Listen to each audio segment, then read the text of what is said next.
اعوذ باللہ من الشیطان الرجیم بسم اللہ الرحمن الرحیم۔ حضرت خالد بن ولید ایک بزرگ فرد تھے جنہوں نے اسلام کے لیے بڑی خدمات انجام دی۔ وہ قوم کو کمزور نہیں دکھانا چاہتے تھے اور جدوجہد سے ہر ایسے مقابلے پر کامیابی حاصل کرتے تھے جس سے کسی ایک خاندان کی زیادتی نہیں ہو سکتی تھی۔ خالد بن ولید کی زندگی کا آغاز خلافت والدین کے عہد میں ہوا۔ وہ مکہ میں پیدا ہوئے اور انہوں نے حضرت عثمان بن عفان کی خدمت کے دوران جہاد کرنا شروع کیا۔ وہ عمران بن حسین کے زیر اعلان سے پڑھتے جائے۔ وعد کی جنگ میں وہ ہروانے والے نہیں تھے۔ جب عثمان بن عفان شنعروسی حکومت میں آئے تو خالد بن ولید سردار کی حیثیت سے ان کی فورس میں شامل ہو گئے۔ اس وقت امیر کلال کی حکمرانی کا دور چل رہا تھا۔ خالد بن ولید بھی جدید شام کے زمانے میں شام کے حکمران بن گئے۔ خالد بن ولید تعداد کے لحاظ سے ناتواں تھے اور ان کے پاس بحرہ متحدہ سے لے کر شعریہ تک فوج موجود تھی۔ وہ خوب افراد کو دوست بنا لیتے تھے لیکن جیتے وہ شیطانی شماریات کو بھول کر بگڑنے لگے۔ اس کے بعد سے ان کی تعلقات بہتر ہوئے اور وہ کبھی دوسرے سپاہیوں سے منہ لگاتے تو کبھی اپنے نام کی تعزیت بڑھائے جاتے تھے۔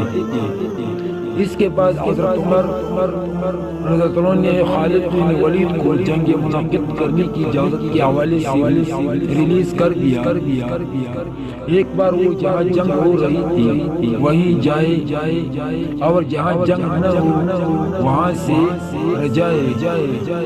ایسا منصوبہ بنایا خالد نے جو کہ خود جانے عوام کے ساتھ خدمت خلق کرنے کے لیے بھی تھا۔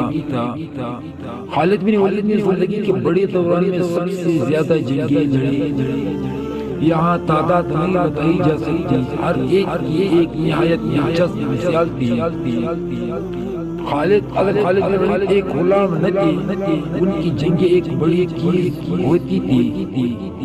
وہ جنگ میں نصرت حاصل کرنے کے لیے ان کا خدمتگار اور متعلقہ لوگوں کا خدمتگار بن جاتے تھے۔ ایک بار وہ علاجی مرکز تک تعلق بنا دیا تاکہ جنگی سپاہیوں کا علاج اس جگہ پر ہو سکے۔ حضرت خالد بن ولید انسانوں کی صفائی سے بے شمار زیادتی کرتے رہے۔ انہیں بہت بڑی فضیلت حاصل ہوئی جس کی بنا پر ان کا نام تاریخ میں ہمیشہ کے لیے فضیلت کی کتابوں میں بند ہو گیا۔ حضرت خالد بن ولید کی زندگی میں بہت سارے فتوحات رہے ہیں جو ان کی اسٹریٹجی اور جنگی برتری کی وجہ سے حاصل ہوئے ہیں۔ یہاں کچھ پرامن فتوحات کی چنوتی شامل ہیں۔ نمبر 1 فتح مکہ۔ حضرت خالد بن ولید نے اسلام کی منشور کو مکہ میں فتح کیا جب انہوں نے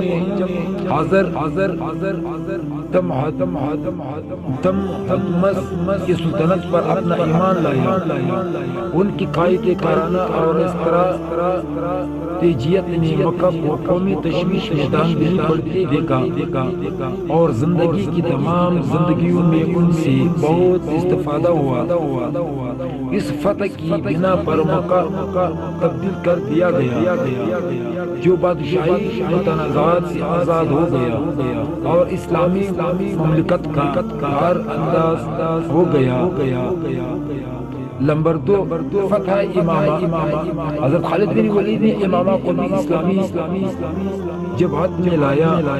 امامہ میں معماری، اقتصادی، تجارتی اور اسلامی ترقی کا اہتمام تھا۔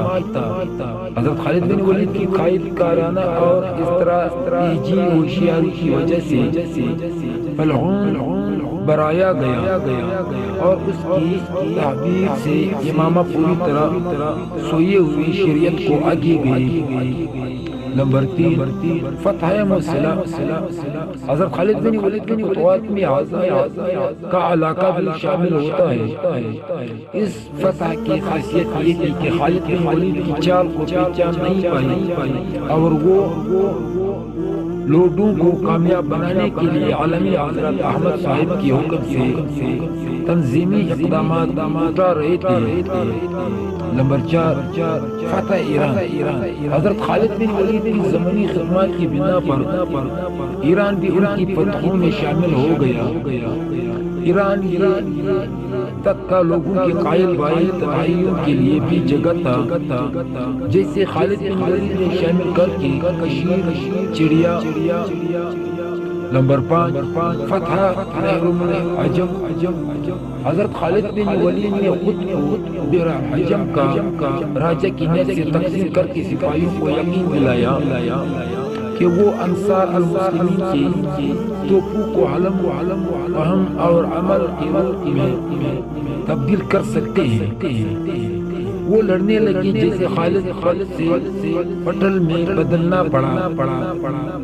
حضرت خالد بن ولید کی فتحوں کا مجموعہ ایک طرف کی اور آئین جدید پر اسے تبدیل کر دیتے ہیں۔ ان کی ہمیشہ کی خصوصیت یہ تھی کہ وہ وقت اور مدت کی خانہ کرنے کی کوشش نہیں کرتے تھے۔ جب انہیں عدل امن کا سبق سکھانا تھا، ان کی قائد کارانہ خصوصیتوں، استراتیجی، ہوشیاری اور بہادری کی وجہ سے ان کی فتوحات تاریخی درجہ میں منزل کو حاصل ہوئی ہے۔ یہ تھی حضرت خالد بن ولید کی چند فتوحات کا ذکر۔ ویسے تو اس کی فتوحات بے شمار ہیں، ان میں سے کچھ چند فتوحات میں نے ذکر کیا ہوا ہے، تو اللہ پاک کو اس پر عمل کرنے کی توفیق عطا فرمائے۔